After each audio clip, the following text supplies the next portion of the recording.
What's up, guys? So today I want to talk about beater knives. People generally know what a beater knife is, so you can use some common sense. I mean, just think about the word. To beat, right? Beater, or to beat up, I guess is a better explanation. It's a knife that people generally put less value into. Most of the time, it's a cheaper knife. So if you generally have some expensive knives, you might have a super cheap knife that you don't mind using a little bit rougher and tougher. You don't mind, scratching it up, beating it up, essentially, right? And in some cases, abusing it. Some people have beater knives that you just don't care if they break. They could be that cheap, or you just don't put any value on it. So we're going to get into detail and some depth on beater knives. I have an array of knives on the table here. These are all beaters in one way or another. I know you're focusing on the 707 sequel there. That is not most people's beater choice. It's actually a very expensive knife. But that is also a beater, but on a different level than the other ones. And that's what I'm going to be talking about here, because people have different views and opinions as to what makes a beater knife, right? Now, in my opinion, there's a bunch of different things that make a knife a beater knife.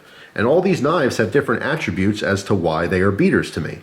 So let's start with this one on the left, okay? Pretty recognizable for a lot of people anyway. This is one of the Ozark Trail knives from Walmart. This knife was $3.97. So that in itself, that makes it a beater knife. For $4, this knife can literally break in half and it can easily be replaced, okay? So for most people, I would say, that's what makes a good beater knife, something that could be easily replaced. Now, I don't want this to break, and that's something I think gets looked at differently. Some people think beater knives are like, oh, whatever, you can throw it out, lose it, you can break it.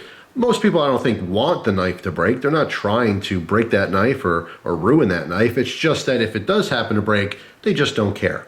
In this case, this is probably the best case of a beater knife, because for $4, you could buy a whole bucket of these things, and as each one breaks, if you're abusing it or misusing it, it's not a big deal. That's what it comes down to. My beater knife, oh man, I lost it, not a big deal. Oh, it broke, not a big deal. Oh, it's all scratched up now, not a big deal. All right, so that makes a great beater knife. The next one here is a QSP Parrot.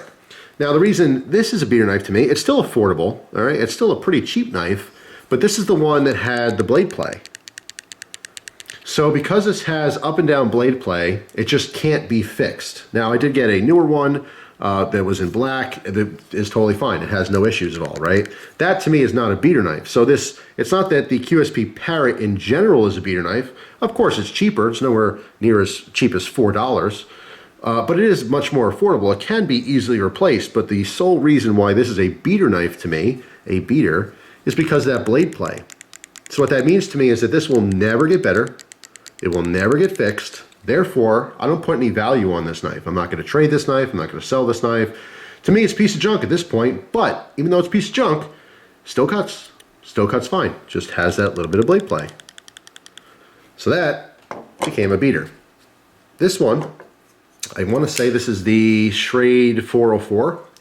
This is one of their ceramic blades, okay? And you can see there's no tip. It's broken. Pretty much any knife that I come across that happens to have a tip that's broken off, automatically a beater knife. Because now I don't put much value on it. That tip, the whole blade has to be replaced in most cases.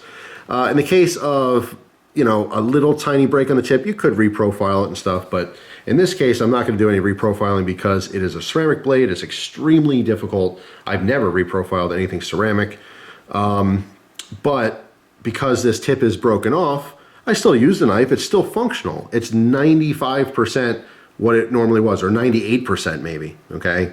There's only a tiny bit missing, so I can't poke into things as easily. Obviously, there's no penetration power on a broken tip on a knife, but I still have that totally fine edge, all right, which is still pretty darn sharp. So it's not garbage just because the tip broke. It's just a beater knife. Now, this is ceramic, so I still know that. This, if you're wondering how it broke, this fell. All right, ceramic is very, very brittle. So it was very disappointing when I picked it up off the ground and saw the tip was broken off.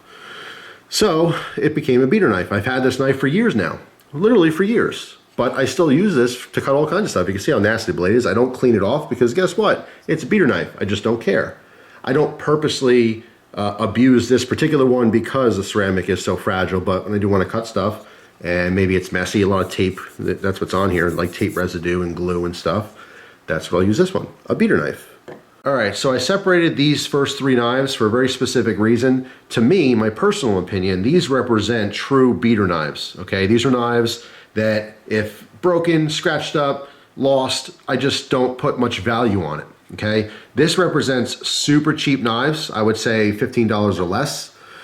This represents knives with mechanical problems, such as vertical blade play, something that can't be fixed. It would have to be replaced or, you know, sent back for repair. And specifically, this represents knives with broken tips, okay? Those three types of knives, to me, are true beaters. I don't consider these two beater knives. However, I do want to represent them because they show two different aspects that a lot of people consider to be beater knives, okay? First one here is the Cold Steel Working Man. I am going to do a review on this. I've had this for months on end now, but just started EDCing again, so you will see a review soon. This represents a beater knife for someone who might be more wealthy, someone who happens to have a more diverse collection with much more expensive knives. To give a quick example, let's say you have sticker residue on glass and you want to use your knife for that. You're generally not going to grab your $500 knife to do it. You might grab, you know, your $50, $60, $70 knife, okay? Now that's expensive to a lot of people. So it is, of course, subjective. What is a cheap knife? I just talked about this recently. There's no answer for that. All right, this is a cheap knife to some people. It's an expensive knife to other people. But if you're used to the, you know, high-end stuff, this is where the beaters come into play, where they won't buy a $4 knife, okay? They won't buy a $20 knife or $15 knife, okay? Their beaters are $50, $60, $70 sometimes. Now, all that being said, there's plenty of dudes that have $500 knives that use them. I mean, really, really use them hard. If they break, oh well, they'll, you know, use the warranty department. That's part of why you pay so much money for a knife like that, is to have a good customer service and warranty. But those are few and far. Not a whole lot of people just scraping up and scratching up their $500 knives. So that leaves us with this. Now this one might be a little bit confusing. This is the Benchmade 707 sequel, and I certainly do not consider this to be a beater knife, just because of, you know, what I previously mentioned. This is my criteria for a beater knife. This does not fit that. But what this knife does represent is knives with wear, okay? Scratches, dings, dents, super worn pocket clips, all right? Beat up blades. This is fully functional. There's no blade play or anything. It's super sharp. It's, you know, totally functional knife. It's not a knife that I want anything to happen to, and it's a knife I'm not going to abuse. I'm not going to be prying with the tip or anything or scraping anything. That's what these three knives are for, right? However, for a lot of people, once you get a knife that has significant amount of wear on it, then they consider that a beater knife. It doesn't mean they want anything to happen to it. It doesn't mean they don't care about it. It just means they're not babying it anymore. All right, all that means is that they're not worried about scratches. Kind of like when you get a brand new car. You get a brand new car off the lot, you're just kind of waiting for that first scratch, right? Maybe you go to the store, you're in the parking lot, you go in, you come out, and there you go, you got a shopping cart right up against your bumper. Okay, you got the first scratch. Like, now that it's over with, it's not such a big deal. Some people feel the same way about knives. You know, you get that brand new minty fresh knife out of the box. You know, it's awesome, you're opening and closing it, and you're using it. You might be a little skittish. You don't want it to get beat up. You don't want any wear. You know, but once it happens, it's kind of like whatever. And then all the other scratches just come, you know, with time.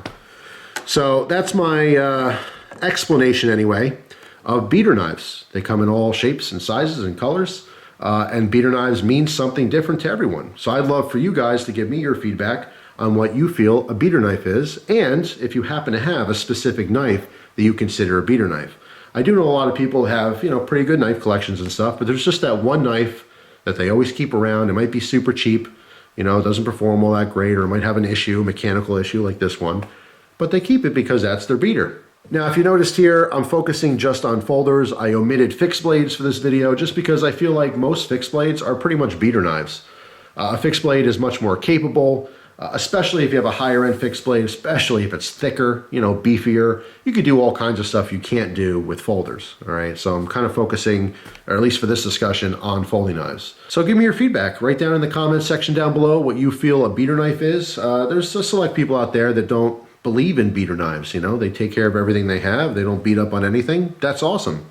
Usually people who have beater knives do have more substantial collections just because they have the opportunity to not care about one or two knives. You know, if you only have 3 knives, or let's say you only have 1 knife, you don't want it to be a beater knife because you only got 1, right? If you're the guy with 100 knives, yeah, maybe you have a couple beaters. At least that's what I've observed over the years. The bigger the collection, the more beater knives, or less caring about more expensive beater knives, if that makes sense. So anyway, always looking forward to feedback. Hope you guys have a wonderful day, and I'll see you tomorrow with another video. Take care, guys.